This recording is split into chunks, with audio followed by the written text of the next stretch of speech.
Academy of Art University's Urban Nights Update is next. Coming up, why a California college suspended more than a dozen fraternities.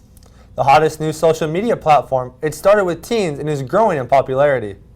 Have you been thinking of dropping meat from your diet? We'll take a look at the meatless phenomenon to help you decide if it's right for you. And the weekly special event happening at the Oakland Museum.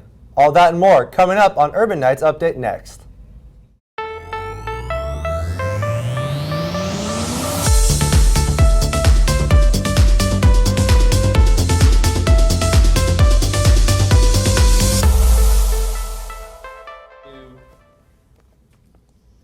Hello and welcome to Academy of Art University's Urban Nights Update. I'm Milo Simpson-Bint. Galen Manhart is sitting in with me, and here's what's happening. This week, the Supreme Court is deciding the fate of the Obama-era DACA policy. Conservative justices are skeptical about the legality of the program.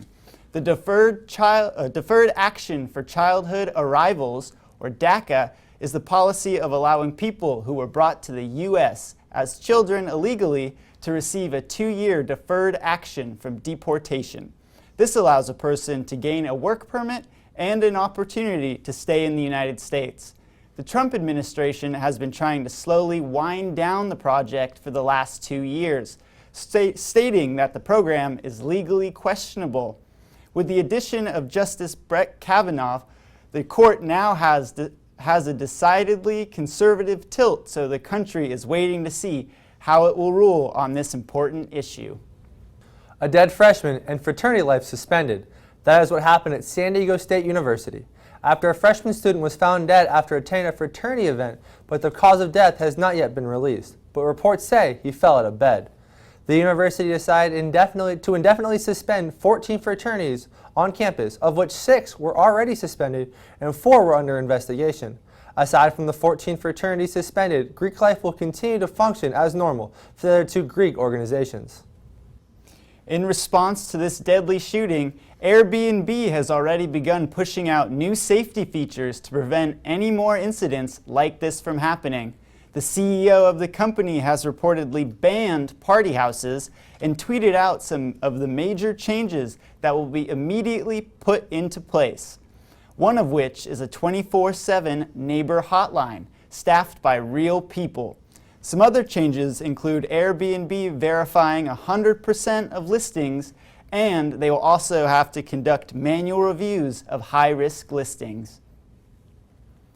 After a tragic shooting at an Airbnb rental left 5 people dead on Halloween night, one victim's family decided to take action. The family of Raymond Hill Jr. has filed a wrongful death lawsuit and believe that Airbnb, the owner of the home, the town of Orinda, and the party organizers should all be held responsible. In response, Airbnb has stated that they will cover all funeral and counseling expenses for these families. As TikTok, a Chinese-based company, reaches 110 million US downloads, the awareness of potential geopolitical threat is on the rise. The director of the U.S. National Intelligence views the app as a potential counterintelligence threat that the U.S. can't ignore. The fear is that TikTok serves as a vessel that extends Beijing's influence and control outside of China. As the U.S. comes up with strategies to protect its users, they encourage you to be smart about how you use applications. So what is TikTok exactly? And who and how is the app being used, and why is it growing in popularity? Thomas Delgadillo has more about the app. I brought you here because I have questions for you. Okay, let's hear it. It's about TikTok. TikTok, the newest app to take social media by storm, has grabbed the attention of users of all ages. From teens to celebrities, TikTok has become the second most downloaded app in the Apple Store. The app's simplicity and creativity is what captivates its user of all ages. Simply make a video and add a track over it, and boom, there you go. I talked to Lindsay, a high school teen, to see what she likes about the app. I enjoy using TikTok because the videos can appeal to many different audiences. A lot of the videos are funny and clever. It's a lot of fun to make videos with my friends. It gives us something to do when there's nothing to do. With TikTok becoming the go-to app, I talked to Cassie and Anissa what they like about the app. We found out about TikTok. Well, I found out about TikTok because of my little cousin, who's a big person on TikTok. I mean, he's not famous, but he loves TikTok. And I kind of thought it was like a joke at first, and then I started getting into it, and it's actually really fun. Yeah, I found out it from like YouTube, and they made like super cringy videos talking about it. And I was like, I want to see if I can find some, and it ended up being fun. I'm really into probably the choreographed ones because those are a lot more fun. And then you get them memorized, so then you could go like this. Oh, it's almost done. There it is. And you can do it to any song, so it teaches you a lot. It's very educational. And I think that's also why it's so addicting, because you can use and reference TikTok anytime, any date, for any like situation. I mean, Very quotable. yeah, very. Very quotable. As people continue to use TikTok, time will only tell how big this app will grow. Reporting from San Francisco, I'm Thomas Delgadillo, and this was your Urban Nights Update.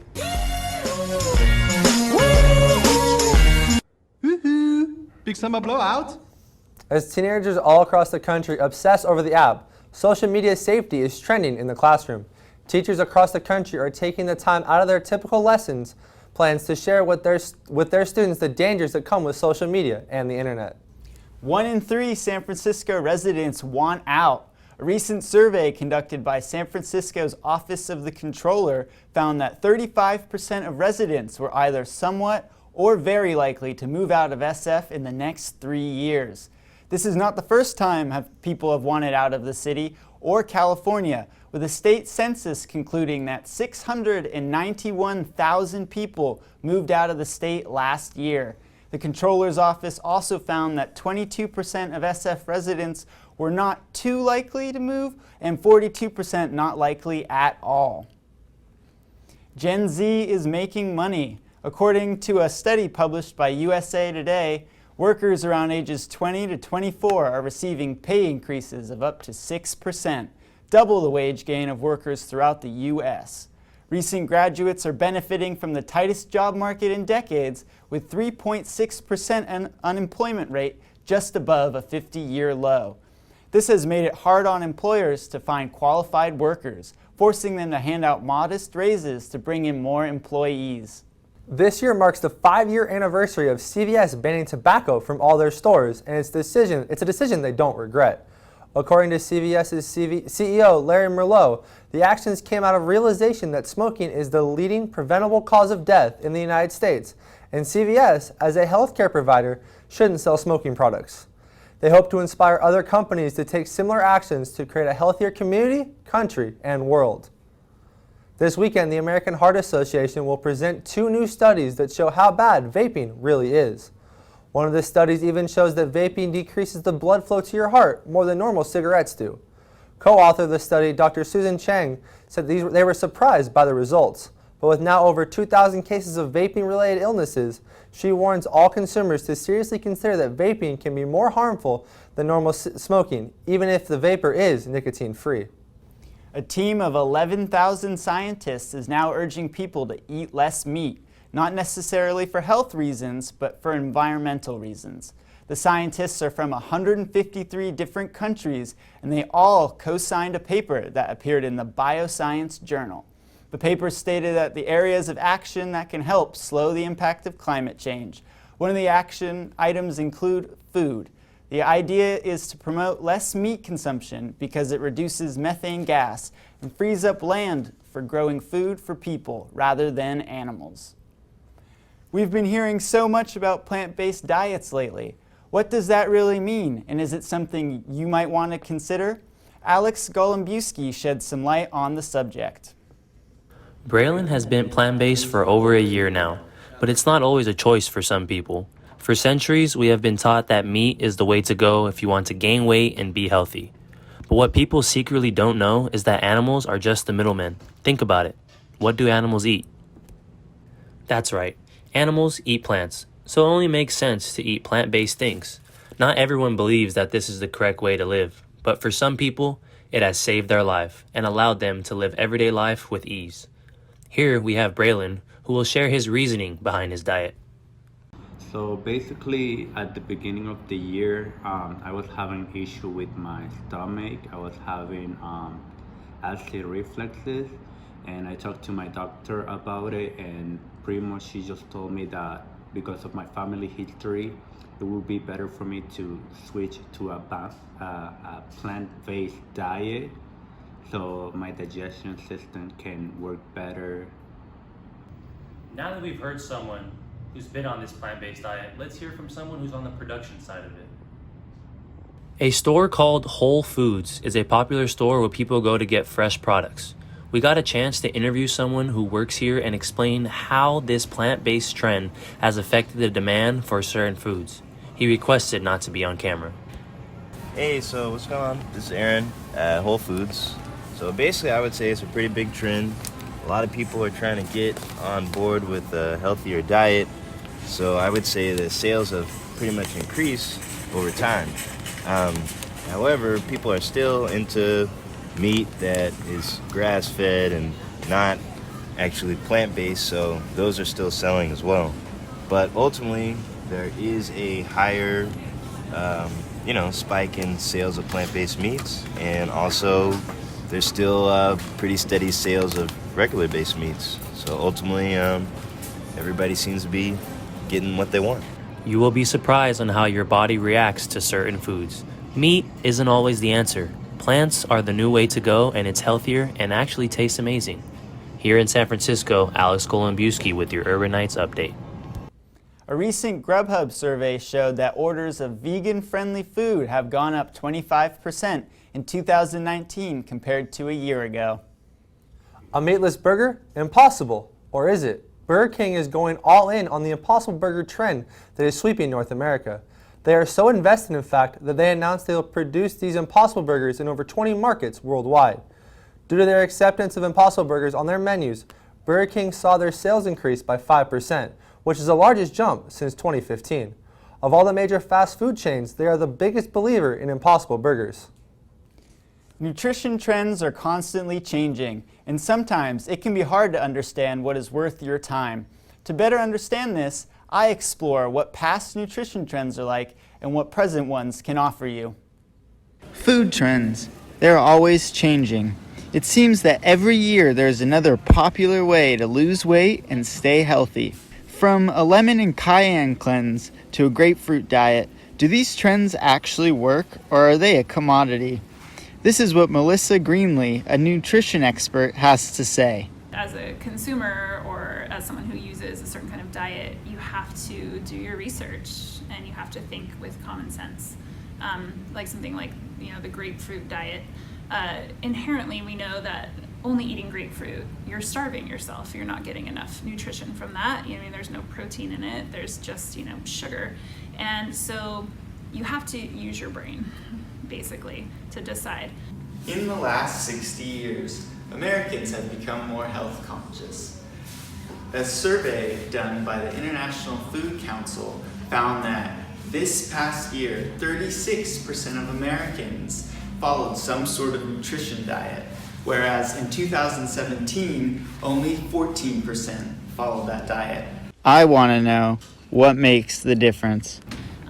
People are talking more about diabetes and more about extra sugar consumption. So I think some people are, seeing people they know being diagnosed with these kinds of things. And so that's a concern. With health constantly trending, diets are always changing. These are the numbers of the most popular nutrition trends this year compared to last. The keto diet and intermittent fasting has had a large increase. Maddie was a vegetarian but switched to intermittent fasting. This was her experience with the transition. You basically plan your meals, maybe one meal in the morning and one meal at night. I kind of suffer from nausea, so it helped with the span of eating during specific times. I know that kind of sounds crazy, but it actually really helped. I could have bigger portions, and that was more filling rather than eating 3 small meals a day. While some trends do make a difference, some are more for show. Make sure to do what is best for you first and never follow a trend without doing the proper research. In San Francisco, I'm Milo Simpson-Bint. For those of you who enjoy using voice-controlled devices such as Alexa and Siri, be on the lookout. New research has found that hackers may be able to take control of your device with just a simple laser pointer, as long as it's in line of sight. This is because the built-in microphones for these devices respond to focused light as if it were sound. Once hackers gain access to these devices, they are now open to manipulation and could end with hackers gaining your private information, such as accounts and credit cards. To play it safe, researchers suggest keeping these devices away from Windows. As the fall sports seasons are coming to an end, the action has yet to slow down. Cross country, soccer, and women's volleyball all competed this past week. Also, women's and men's basketball kicked off their season with exciting finishes in both. Thomas Degadillo joins us with details. As men's soccer heads into its last week of play, they travel to play Chaminade University of Honolulu on Saturday. Edard Edvarson scored his second goal of the season in the first half to tie the game, but Chaminade pulled away in the second half with a 3-1 victory. Women's soccer also faced Chaminade and unfortunately, they too lost to a score of 1-0. Both men and women will wrap up their season at Hawaii Hilo on Thursday. The 2019 NCAA Division II West Regional Cross Country Championship was this past weekend. Urban Knights' very own Hassan Karo posted a personal best as she placed 12th in the individuals. Her time qualified her for the NCAA National Championship race on November 23rd. The women's team season, however, came to an end as they finished 16th at the event. The men's team season also ended as they finished 10th. This past weekend, the women's volleyball team took a trip down to Southern California as they took on Azusa Pacific and Point Loma. Despite the strong performance from Urban Knights' Pacabo Reinhold, who led the conference in aces and was second in assists this past week, the team dropped both games in just 3 sets. The team looks to get back on track this week with 2 important conference matches. Basketball season is finally upon us. The men's and women's team both kicked off their 2019-2020 campaign with 2 games this past weekend. The women's team opened the year with a commanding 72-63 win over Western Oregon on Friday. However, Saturday's game versus Concordia, Oregon was a nail-biter. As the time expired, graduate student Taylor Bennett hit the game-winning layup to put the Urban Knights on top 79-77. Bennett finished the game with a team-high 26 points. The women's basketball's next game will be December 5th at Fresno Pacific. The men's team opened their season against crosstown rivals San Francisco State. Despite standout performance from senior Tim Graham, who had 12 points and 5 rebounds, the Urban Knights fell to the Gators 78-63. Saturday, the Urban Knights would quickly bounce back. Junior Kai T's 19-point performance helped lead the way to a 64-60 victory over Sonoma State.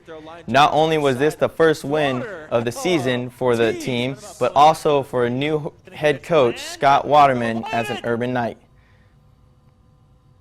The men's team will look to keep it going as they go down to face Cal State East Bay tonight at 7:30. Earlier today, I was able to sit down with Jasmine Becker, a dual sport athlete at the Academy of Art, to see what challenges she faces. I'm here with Jasmine Becker, a dual sport athlete at the Academy of Art. She runs cross country and track. We're going to talk to her a little bit, and thank you for being here today. Yeah, no problem. Happy to be here. Thank you. So how did you get involved in the 2 sports? So with running cross country and track, being a long distance runner, you kind of have to do track if you're going to do cross country, because with running it's very important to constantly be training throughout the year and you don't really get much time off. So I run the long distance like normal races for cross country, and then in the spring I follow that immediately with like indoor and then outdoor track, where then I run the long distance races, maybe like the mile or 5K. And then coming into the Academy of Art, did you initially plan on being a dual sport athlete, or did they come after, like, recruit you for both of the sports? So I definitely knew I wanted to do cross country because that tends to be like my favorite sport. But then when I was doing my recruit visit and kind of was talking to more of the athletes and the coaches that were already here, I learned more that it's kind of like you have to do track. You know, you're expected to do that, because if you don't do track but you're a cross country runner, you're gonna have to do a lot of catching up in training for the cross country season. So it was kind of like when on my recruit visit, I then like found out that, okay, I would be doing both cross country and track if I'm going to commit to this school. Now, one sport is a challenge enough, balancing it with school and afterlife, all that. How do you struggle having two? Yeah, so it's definitely a lot to handle because most sports, like, they have an off season where, okay, maybe they can at least get more classes in or just have more free time or have more time to fit in a job. But with cross country and track, I maybe get 2 to 3 weeks in between the season, but other than that, I'm just training and practicing and competing year round. So aside from summertime, but even then I'm still training. So it really is non-stop, and so that's kind of a challenge because it kind of sets me a little bit behind in I can't get ahead in my degree process because I can't try and take extra classes in off season. I'm kind of limited to taking like 4 classes each semester in order to have enough time to manage both. So it's definitely a challenge to like constantly stay motivated throughout the entire year and still be dedicated to both school and running and not have as much of a mental break or physical break that other athletes sometimes have. And you enjoy both sports and all that workload you have? I do, yeah. That's definitely the thing that makes it all worth it, is that I'm passionate about fashion design, my major, and really enjoy the classes even though it's like a lot of work. But I also have, if anything, grown to love running more since running in college, and my love for the sport has grown even more. So I miss it when I'm in the off season. So it's nice to have that like passion for it that makes it worth it to continue throughout it all. Well, thank you so much for being here. Yeah. And I'm here with Jasmine Becker, and good luck to you in your season. Back to you. Thank you. Thanks, Thomas and Jasmine. When people think of museums, they usually don't think of anything exciting. The Museum of Oakland, California is changing that stereotype. By staying up to date with what people are interested in, they have been able to consistently drive in abnormally large crowds. We have Justin Summers on the scene with more.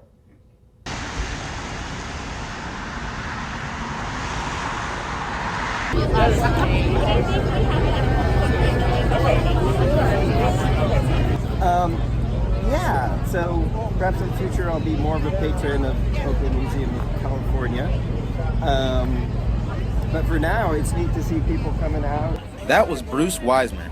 Bruce has been a resident in Oakland, California for 18 years. However, this was his first time coming to the Oakland Museum of California for its Friday night event. It's been fun for the most part. I often just come to the free Sunday, but then also there's the great park out here and the terraces. So even if you don't want to go into the museum, it's a public park, so it's a great place to stop by. This is a gathering that the museum hosts every single Friday from 5 to 10 p.m. They close off the street and bring in off-the-grid food trucks, live music, and other fun activities for families as well. Oakland Museum sees this as an opportunity for people from Oakland and all over the Bay Area to gather in one space and enjoy each other. This is one of few events that the Museum of Oakland, California puts on every year to bring the community closer and closer. Oakland Museum worker Linda talks a little more about what other events they host, as well as what her job is helping out the community. Yeah, we have several different festivals that we run. So we do Dia de los Muertos every year. We do Lunar New Year. We have a summer reading festival that we partner with Oakland Public Library. So Brisa and I, my name is Linda, we're both museum educators. So we teach programs that are interdisciplinary, that bridge art, science, and history, and really get kids to think about how they can be like change makers in their communities. The Oakland Museum of California is definitely one step ahead when it comes to giving the people what they want. In Oakland, I'm Justin Summers, and this has been your Urban Nights Update. This event is every single Friday, so don't be afraid to stop by for some food and fun. 2019 will be over in less than 2 months, and it is time to look back at the first 20 years of this century. There was a lot to offer, and especially with many movies that we grew up with and makes us revel in memories. But one of those movies gets a remake before the end of the year, and Pacabo Reinhold has all the details. The High School Musical trilogy was the 3 movies almost all of us watched and grew up with. Now Disney decided to bring back the memories and make a remake of these movies in form of a series. The 10-episode series aired for the first time on November 12th. However, actress Olivia Rodrigo has to disappoint you a little bit because even though it is a remake, there are a lot of things different from the classic movies. Series is completely different. It's new characters, new plot, new original music, but we're still paying homage to the old original movies, which I think is great because you know, they're filled with so much nostalgia, and we could never ever possibly recreate that lightning in a bottle. So it's great to kind of have some of the classic aspects of it, like the songs, and still do our own new thing with it. Still, the series was shot in the real-life East High, and actor Joshua Bassett promises that there's a lot you can look forward to and that makes you relive your childhood. I think they're going to love all the characters, I really do. I think the songs that we reimagined from the original movies, they're going to love, and the brand new songs. There's certain magic in them and that certain special element in all the songs in the new series that I think people are going to be jamming along to for a very long time. If you didn't grow up with these movies or didn't watch them or like them for some reason, there are enough other movies you can watch this month. 21 Bridges is one of them. You might know the leading actor mainly as the Black Panther, but Chadwick Boseman, who plays the cop Andrew Davis, does a great job of playing a different kind of hero in this action movie. 21 Bridges will be released on November 22nd. All these families to be traumatized with trials and appeals and parole hearings. I'm asking you to protect them from that. I understand. Everything about these guys has been competent so far. Close the island. What island? Manhattan. The 21 Bridges shut them down.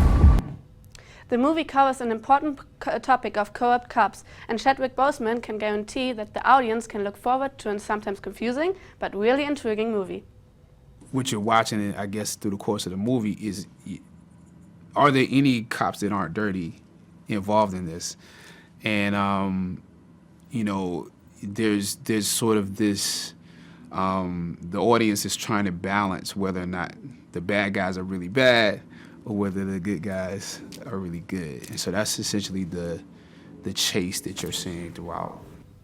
From this hero to another one, but this time to a hero of the music world. The documentary Shakira in Concert, El Dorado World Tour is about Shakira's 2018 World Tour and is in the theaters since November 13th.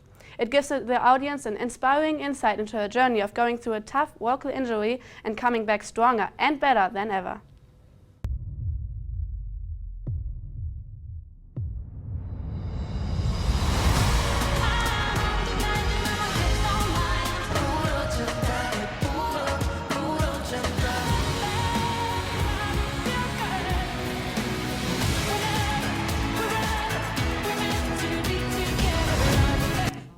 And that's it for today's entertainment update. I hope I could give you some ideas of what you can watch during the holiday season. See you next time, and now back to you, Galen.